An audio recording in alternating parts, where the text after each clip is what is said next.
Hey JRA fans! Today I'm going to be showing you how to replace the brake pads on your disc brake bike. Now, I am not going to, in the interest of time, I'm not going to show you how to bleed the brakes. The manufacturer generally has a really good video. So I'm going to be replacing the pads in a SRAM G2 brake today. SRAM's instructions for how to bleed brakes are excellent.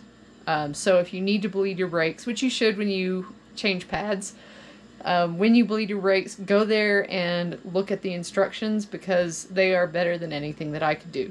But I am going to show you something that's not in their video and not in their tech documents, but it is something that I learned from their dealer support people.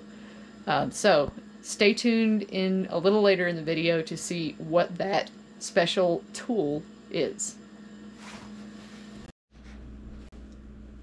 Okay, first off, what you're going to need, these are my old brake pads, and I'm going to show you how you measure these to know that they are worn out. You take these out by loosening this bolt, taking this clip off, taking this bolt out, and then the pads pop out of the top of the brake. Pretty simple. That's 2.5 millimeter hex. So, the way that you know if your pads are worn out, well, for one, you can look at them and say, there is not a lot of pad material there. But take your calipers and, according to SRAM, your brake pads are worn out when any part of the pad and backing material measures under 3 millimeters. So, we have 2.72. That is pretty worn out. Let's measure the other one. We've got 2.79. I'd say those are trash. So, I'm going to bleed my brake, and then I'm going to put a fresh set of pads in. Along the way, I'm going to clean my pistons. So, that is what this is for. And I'll show you how to use this in just a second.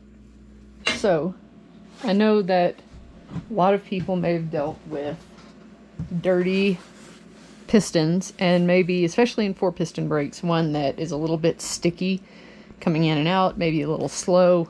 So, that is what this tool is for. And this is simply 2 old Avid brake rotors taped together with a little bit of Gorilla Tape. What this does is you put it inside of your caliper, and when you squeeze the lever, the pistons are going to come out of the caliper and they're going to hit the rotor and stop. So you squeeze the lever several times. I'll show you how to do that. I'm squeezing my rear brake lever, and you'll see the pistons all come out and then stop. And that's how far your pistons can come out without the danger of them falling out of the caliper. So now what I can do is take a little bit of either soapy water or isopropyl alcohol and a Q-tip, and I can clean the outside of my pistons. Now, currently SRAM does not recommend adding any sort of lubrication to the pistons before you put them back in. If you're having an issue with one, a tiny drop of DOT 5.1 fluid can sometimes help out, but as just standard practice, you're just going to use some isopropyl alcohol or soapy water. I use alcohol because my soapy water is frozen because it's cold right now. Spray that in there, and you can use a Q-tip to wipe the pistons off, and then I'll use that plastic tire lever to push them back in.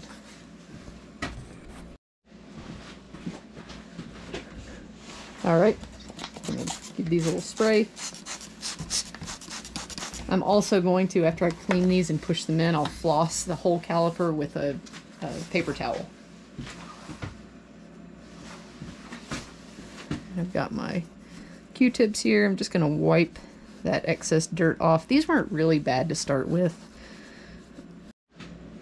Okay, so pushing these back in, you're just going to work them in kind of one at a time. Just be sure as you do this that you're not seeing one piston try to come out while you push another one in. Because if that happens, that's when you can pop one all the way out of the caliper. And, you know, in that case, you just put it back in. But you definitely have to bleed your brake in that case because a lot of air gets in, a lot of fluid comes out. So I'm going to give it a little floss just to get that old stuff out. Just taking out old dirt and old brake dust. Okay, got my brake pads. They have a new spring. I know I am sad to get rid of that oil slick one that was in there, but that came with the bike, or sorry, with the brakes. But that is a wear part. It will lose its springiness over time, and your pads won't retract as well. New bolt, and they are just going to dive right in the top there. Put my bolt through. Tighten. And this is just barely snug. I think the torque spec is like a Newton meter, maybe, or less. So that's like tightening it with the ball end and then going just like that. That's all it takes. If you over tighten it, you can crack that part of the brake caliper. And put your clip on here. And you are ready to reinstall your rear wheel. Another secret that you don't learn in just your everyday manufacturer videos. A lot of times with 4-piston brakes, and my experience is mostly with SRAM, but this probably goes for other brakes as well. A lot of times with 4-piston brakes, the clearance is not exactly generous. So what I like to do when I put new pads in, and especially new pads and rotors, if it looks like there's just not much space between the rotor and the new brake pads, what I'll do is just go get it as good as I can and then go out and bed the pads in.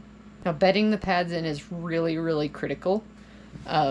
That's going to put a layer of pad material on your rotor and make your brakes actually work. So you really need to bed your pads in before you go out for a normal bike ride, because you can get seriously injured because your brake won't work. So what you're going to do is, if you have clearance problems, go out and bed your pads in. Come back and check it again. Because a lot of times, for reasons I have no idea why, because I'm not a brake engineer, a lot of times just that bedding in process, somehow you just get a little bit of extra space there. Something settles, for lack of a better word. So give that a shot. Right now it is really snowy outside. So I'm not going to be bedding my pads in anytime soon, at least in my driveway. The pavement about, I don't know, about 1.5 miles from here is a really good place because it's going downhill at a nice clip. I'm going to have to ride my bike there and bed the pads in and then ride home. So that is brake pad replacement with secret cleaning and secret brake adjusting advice. Hope you enjoyed it.